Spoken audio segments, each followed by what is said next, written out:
امریکی ریاست ٹیکساس کے شہر ڈیلس میں ادب کے متوالوں نے ادب بستی کے نام سے ایک ادبی تنظیم قائم کی ہے۔ اس تنظیم نے پہلا اردو مشاعرہ منعقد کیا جس میں مقامی شعراء نے اپنے کلام کے ذریعے حاضرین کے دل جیت لیے۔ تقریب کا احوال اس رپورٹ میں۔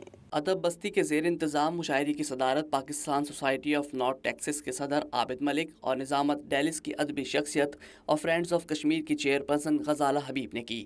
مشاعرے میں مقیم پاکستانی امریکنز کی کثیر تعداد شریک ہوئی، جبکہ ڈیلس کی معروف سماجی اور کاروباری شخصیت حفیظ خان بطور مہمان خصوصی شریک ہوئے۔ مقامی شعراء نے اپنے کلام کے ذریعے محفل کو گرمائے رکھا۔ اچھے لگے رہ گزارے عشق کے سب پہ چخم، اچھے لگے اے خوشا طارق، اسے کہتے ہیں حسن اتفاق، وہ ہمیں اچھے لگے اور ان کو ہم۔ واہ واہ۔ حاضرین نے ادب بستی کے قیام اور ان کی کاوشوں کو نہ صرف سراہا بلکہ اس امید کا بھی اظہار کیا کہ اس قسم کی محفلیں آئندہ بھی ڈیلس شہر میں منعقد کی جاتی رہیں گی۔ اس موقع پر Pakistan society of North Texas کے صدر عابد ملک نے وائس آف ساؤتھ ایشیا سے گفتگو کرتے ہوئے کہا کہ انہوں نے اس سے پہلے اتنا منظم اور بہترین مشاعرہ ڈیلس میں نہیں دیکھا۔ اس کامیاب مشاعرے کے انعقاد پر ادب بستی کے تمام ارکان مبارکباد کے مستحق ہیں۔ اتنا اچھا پروگرام ڈیلس میں اس سے پہلے میں نے کبھی اٹینڈ نہیں کیا۔ There was no doubt, especially Ghayoor بھائی، غزالہ باجی اور نادر درانی، وہ اتنے اچھے شعراء، اتنا مزہ آیا کہ آخر منٹ تک میرے خیال میں کوئی بندہ اٹھ کے باہر نہیں گیا۔ ڈیلس کی معروف سماجی و کاروباری شخصیت حفیظ خان کا کہنا تھا کہ ادب بستی کے تحت منعقدہ یہ مشاعرہ اپنی مثال آپ ہے۔ میری ڈیلس کے عوام سے اپیل ہے کہ اس قسم کے اقدامات کو ہر ممکن سپورٹ کریں، یہی ہمارا ورثہ اور یہی ہماری ثقافت ہے۔ انہوں نے اس پروقار محفل کے انعقاد پر غزالہ حبیب، مبشر وڑائچ، طارق ہاشمی، سلمہ شاہد، اظہر غیور اور یونس اعجاز کو خراج تحسین پیش کیا۔ I really enjoyed it۔ مجھے نہیں پتا تھا کہ ادب بستی میں اتنے اعلیٰ شعراء کرام ہوں گے، ان کے کلام اتنے خوبصورت تھے، ان کی نظمیں اتنی اچھی تھیں، بہت مزہ آیا۔ ادب بستی کے ارکان میں شامل ادبی شخصیت غزالہ حبیب نے اس ادبی فورم کے حوالے سے بتایا کہ اس ادبی تنظیم کے قیام کا مقصد پاکستان کے کلچر کو فروغ دینا ہے۔ ہم چاہتے ہیں اردو کے ساتھ ساتھ پاکستان میں بولی جانے والی ہر زبان سے متعلق ادبی ورثے کو اجاگر کیا جائے۔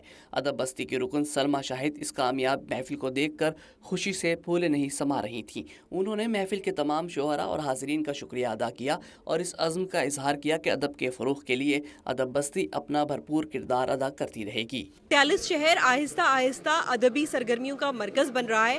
ان سرگرمیوں کو مزید مہمیز کرنا ہمارا مقصد ہے اور ادب بستی کے حوالے سے ہماری یہ خواہش ہے کہ صرف اردو ہی نہیں، کیونکہ اردو تمام لینگویجز کی ماں ہے، لیکن پاکستان کی اور بھی جتنی زبانیں ہیں، چاہے وہ پنجابی ہو، سرائکی ہو، سندھی ہو، بلوچی ہو، پہاڑی ہو، پشتو ہو، ان سب زبانوں میں بھی ادبی مقالے، ادبی جو تقاریب ہوتی ہیں ان کو منعقد کیا جائے ڈیلس میں۔ کہتے ہیں نا، اردو ہے جس کا نام ہمیں جانتے ہیں داغ، سارے جہاں میں دھوم ہماری زبان کی ہے۔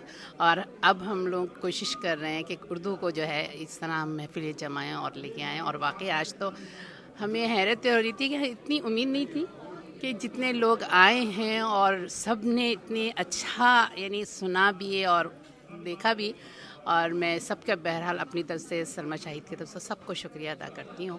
ادب بستی کے ایک اور رکن اظہر غیور کا کہنا تھا کہ اردو زبان پاکستان کی تمام زبانوں میں ماں کی حیثیت رکھتی ہے۔ یہاں اردو زبان کے فروغ کے لیے تو کام ہوتا رہا ہے، لیکن اردو زبان کی اولادوں کی بھی خدمت کی جائے۔ پنجابی ہے، سرائکی ہے، پشتون ہے، پٹھواری زبان ہے، اور اسی طرح جو ہے مطلب میمنی، گجراتی، تو جتنی بھی زبانیں ہیں تو ان کے بھی یہاں پر لوگ جو موجود ہیں، تو ہماری کوشش ہے کہ ان کی زبانوں کو فروغ دے کے وہ اپنے مقالے جو بھی پیش کرنا چاہیں، اپنے اشعار اپنی زبانوں میں پیش کرنا چاہیں، تو ہم اس طرح ایک پاکستان کی پوری ثقافت کو جو ہے امریکہ میں اجاگر کرنا چاہتے ہیں۔ تو یہی ہمارا بنیادی مقصد ہے کہ ہم تمام ایک قوم بن کر، ایک یکجہتی بن کر تمام زبانوں کے فروغ کے لیے کام کریں۔ محفل مشاعرہ میں یونس اعجاز، طارق ہاشمی، نادر درانی، غزالہ حبیب، مبشر وڑائچ، امان اللہ دل، حسان ہاشمی، فرحان سید اور دیگر نے اپنا اپنا کلام پیش کیا۔ محفل کا اختتام پرتکلف عشائیے پر ہوا۔ حاضرین محفل نے ادب بستی کے قیام کو اردو ادب کے ایک سنگ میل اور ڈیلس میں پاکستانی کمیونٹی کی ضرورت قرار دیا۔